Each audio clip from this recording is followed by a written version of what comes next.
الرحمن الرحیم السلام علیکم ورحمۃ اللہ وبرکاتہ۔ جماعت خاص صدوم، مضمون علم الصیغہ۔ دوسرے باب میں آپ نے پہلی فصل پڑھ لی تھی، ثلاثی مجرد کے ابواب کے بیان میں تھی۔ یہ فصل نمبر 2 ہے، ثلاثی مزید فی مطلق کے بیان میں، ٹھیک ہے۔ اچھا، یہ ثلاثی مزید فی کے اور اس سے آگے ابواب ہیں ان کے بیان میں ہے، ٹھیک ہے۔ ثلاثی مزید فی کی 2 قسمیں ہیں، ٹھیک ہے، ملحق اور غیر ملحق۔ غیر ملحق کو مطلق بھی کہتے ہیں، ملحق اسے کہتے ہیں جو حرف کی زیادتی کی وجہ سے رباعی کے وزن پر ہو جائے، یعنی اس کا وزن جو ہے ثلاثی مجرد میں کسی حرف کے اضافے کی وجہ سے، زیادتی کی وجہ سے وہ رباعی کے وزن پر معلوم ہو، اور باب ملحق بھی یعنی اس باب کے علاوہ دوسرے معنی اس میں نہ ہوں، ٹھیک ہے۔ جیسے جلببہ، یعنی جلببہ کے جو معنی ہیں مجرد میں کھینچنے کے ہیں، تو اور اگر اس میں دوسری بات زائد کر دی تو یہ رباعی مجرد ہو گیا، اور رباعی مجرد میں جو ہے تو اس کے معنی کیا ہوئے، چادر یا قمیص وغیرہ پہنانے کے ہو گئے، تبدیل کرنے کے، ٹھیک ہے۔ اچھا، آگے کیا بتا رہے ہیں، اور مطلق وہ ہے جو ایسا نہ ہو، یعنی رباعی کے وزن پر نہ ہو، اگر اس میں کسی حرف کا اضافہ کر بھی دیا جائے تو وہ رباعی کے وزن پر نہ ہو، یا اگر ہو بھی تو اس کا باب جو ہے تو وہ دوسرا معنی رکھتا ہو۔ جیسے اجتنبہ، اجتنبہ چونکہ جو ہے تو رباعی کے معنی کے علاوہ اجتنبہ جو ہے تو اس کے حروف اصلی جیم نون با ہیں، ٹھیک ہے، لیکن اس کے بعد یہ جو ہے تو اس پہ جب کسی حرف کی زیادتی کی ہے تو یہ رباعی کے وزن پر نہیں آیا، ٹھیک ہے، تو یہ کیا ہوا، یہ غیر ملحق ہے۔ اور اکرمہ، اس پہ کسی حرف کی زیادتی کے بعد اگرچہ یہ رباعی کے وزن پر آیا ہے، لیکن اس میں باب افعال کا ہونے کی وجہ سے اس میں جو خاصیت ہے تعدیہ یہاں پائی جا رہی ہے وہ باصرہ میں نہیں، کیونکہ باصرہ جو ہے تو وہ لازم ہے، سمجھ آگے، ٹھیک ہے، لہذا یہ بھی کیا ہوا، غیر ملحق ہوا۔ اچھا، آگے کیا کہہ رہے ہیں کہ ملحق کا ذکر جو ہے وہ رباعی کے ذکر کے بعد آئے گا، کیونکہ اس کا سمجھنا جو ہے وہ رباعی کے سمجھنے پر موقوف ہے۔ یہاں پر مطلق کا بیان کیا جاتا ہے، غیر ملحق کا بیان ہے۔ غیر ملحق جو ہے اس کی 2 قسمیں ہیں، با حمزہ وصل اور بے حمزہ وصل۔ با حمزہ وصل کے بھی 7 ابواب ہیں۔ پہلا باب ہے باب اول، باب افتعال ہے۔ اس باب کی علامت یہ ہے کہ اس میں فا کلمہ کے بعد تا زائد ہوتی ہے، جیسے الاجتناب، پرہیز کرنا۔ فا کلمہ کے بعد تا زائد ہوتی ہے، اس پر ایک اعتراض بھی ہوتا ہے کہ باب افتعال میں تو حمزہ وصل بھی زائد ہے، کیونکہ اس کے حروف ایسے تو جیم نون اور با ہیں، حمزہ اور تا یہاں پر زائد ہے۔ تو اعتراض میں یہ بتا رہے ہیں کہ یہاں پر کتاب میں جو ہے تو صرف تا کو زائد قرار دیا، حمزہ وصل کو اس کے علامت میں کیوں ذکر نہیں کیا؟ تو ایک جواب یہ دیتے ہیں کہ یہاں پہ مصنف کا جو مقصود تھا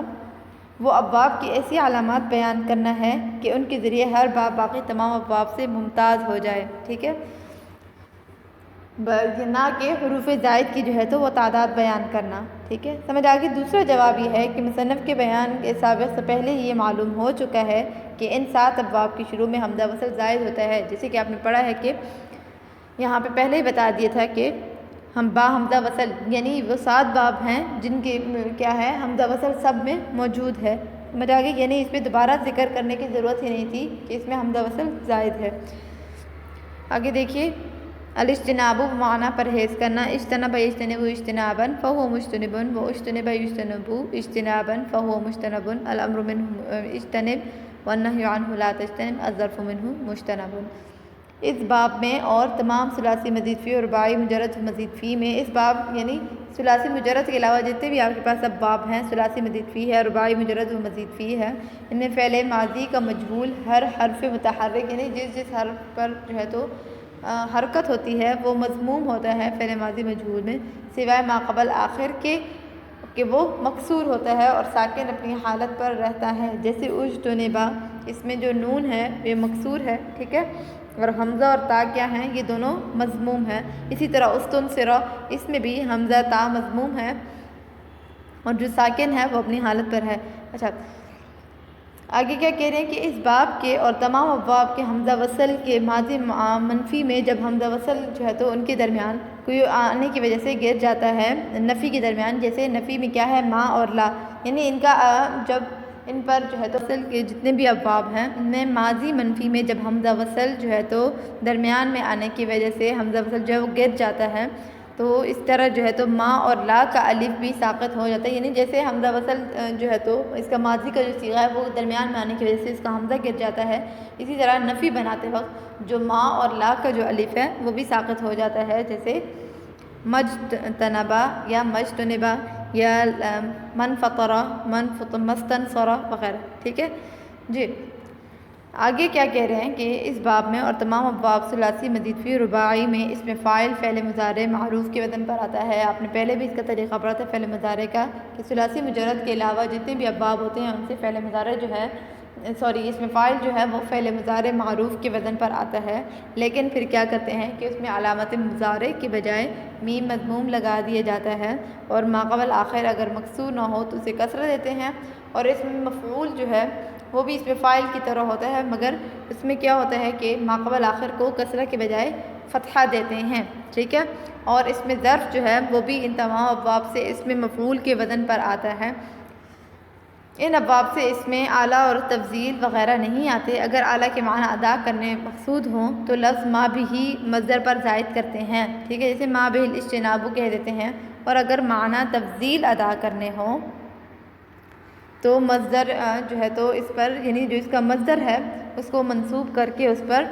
اشد کا جو ہے تو لفظ کا اضافہ کرتے ہیں، جیسے مثلا اشد اجتنابا، اور لون عیب وغیرہ یعنی رنگ یا عیب وغیرہ جن سے ثلاثی مجرد میں بھی اس میں تفضیل نہیں آتا، تو تفضیل کے معنی ادا کرنے کے لیے کیا کرتے ہیں کہ اس میں بھی اسی طرح جو مصدر ہوتا ہے مصدر پر اشد لگا دیتے ہیں، جیسے اشد حمرتا اشد صمما وغیرہ۔ اب باب افتعال کے قواعد ہیں کچھ، ٹھیک ہے۔ پہلا قاعدہ کیا ہے، اگر فا افتعال یعنی باب افتعال کے جو فا کلمہ ہے اس میں کیا ہو، دال یا زال یا زا ہو تو تا افتعال دال سے بدل جاتی ہے، پھر اس میں فا کلمہ کی دال تو وجوباً مدغم ہو جاتی ہے، جیسے ادعا۔ کیا کہہ رہے ہیں یہاں پہ کہ اگر باب افتعال میں کہ فا کلمہ میں دال یا زال یا زا ہو تو جو تا ہوتی ہے تا افتعال جو ہے وہ دال سے بدل جاتی ہے، پھر اگر فا کلمہ دال ہو تو اسے جو ہے تو دال سے بدلنا جو ہے تو دال کا دال میں ادغام جو ہے تو کیا ہے واجب ہے، ٹھیک ہے، جیسے ادعا جو ہے تو اصل میں کیا تھا ادعوا تھا، ٹھیک ہے۔ اچھا، تا کو دال سے بدل کر دال کا دا میں ادغام کیا اور آخر میں واو کو الف سے بدل دیا تو ادعا ہو گیا، ٹھیک ہے۔ ادعا تھا جو فا افتعال جو ہے وہ دال ہے، ٹھیک ہے، تو تا کی جگہ ہم نے کیا کیا، تا کو دال سے بدل کر دال کا دال میں ادغام کر دیا، ٹھیک ہے، سمجھ آ گئی۔ آگے کیا بتا رہے ہیں آپ کو کہ زال جب آئے یعنی فا افتعال میں دال کی حالت تو پڑھ لی، لیکن اگر باب افتعال کے فا کلمہ میں زال ہو تو اس کے تین جو ہے تو حالتیں ہوتی ہیں۔ کبھی کیا کرتے ہیں دال سے بدل کر یعنی زال کو جو ہے تو دال سے بدل کر دال میں ادغام کر دیتے ہیں، جیسے ادکرا، اور کبھی دال کو زال سے بدل کر فا کلمہ میں اس کو مدغم کر دیتے ہیں، ٹھیک، جیسے ازذکرا، ٹھیک ہے، اور کبھی بغیر ادغام کے ہی رہنے دیتے ہیں، جیسے ازذکرا،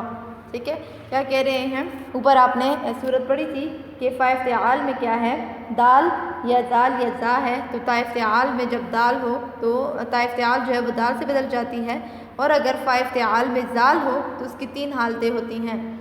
ٹھیک ہے، تین حالتیں یعنی ہم کیا کرتے ہیں تا افتعال کو دال سے بدل کر ان دونوں کا آپس میں ادغام کر دیتے ہیں، یا پھر کیا کرتے ہیں جو دال ہے اس کو زال سے بدل کر زال کا زال میں ادغام کر دیتے ہیں، جیسے ازذکرا، یا پھر کیا کرتے ہیں بغیر ادغام کے اپنی حالت پر چھوڑ دیتے ہیں، جیسے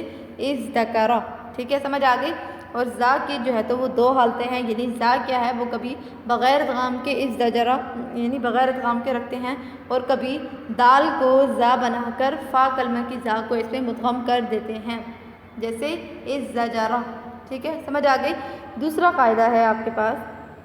اگر فا افتعال صاد یا ضاد یا طا یا ظا ہو تو تا افتعال جو ہے وہ طا سے بدل جاتی ہے، پھر طا جو ہے تو وجوباً مدغم ہو جاتی ہے،